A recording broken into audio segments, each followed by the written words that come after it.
sa harapan ng ating Panginoon ang isang kasalan. Binika ko nga sa kanila, the feeling that they feel, the feelings that they never been felt before.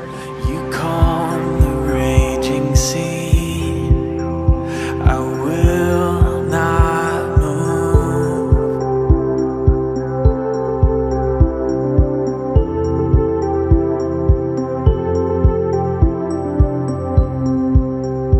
You still the storm in me, I will not move.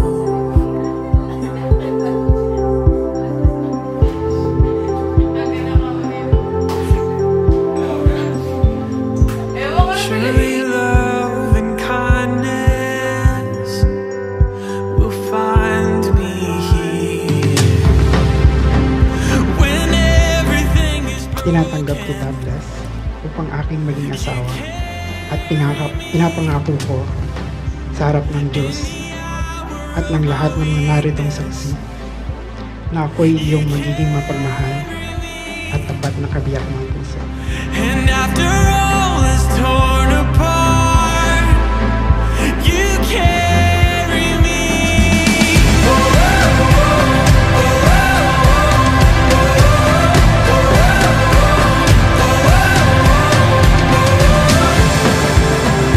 In my sorrow, in my pain, I will not move.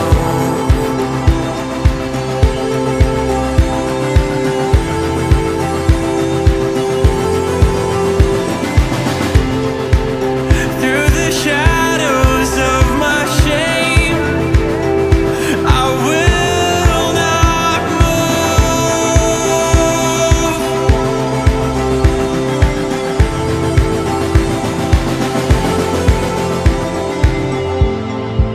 Surely grace. Tinatanggap kita, JR, upang aking maging asawa.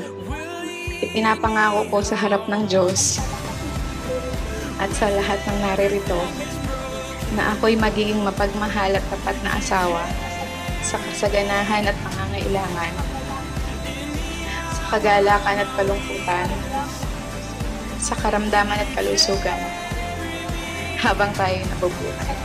And after all is torn apart, you carry me. Marahil sinasabi natin, ang kasalang ito ay para sa dalawa lamang. At tayo po ngayon ay naririto ay parang supporting actress or actor para kay Bless. Subalit hindi ganun, kapatid, ang nais iparating sa atin ng Panginoon sa hapong ito, kundi pa naman ang tunay na pag-ibig na nagmumula sa ating Panginoong Jesucristo. So I will not move, yes I will remember.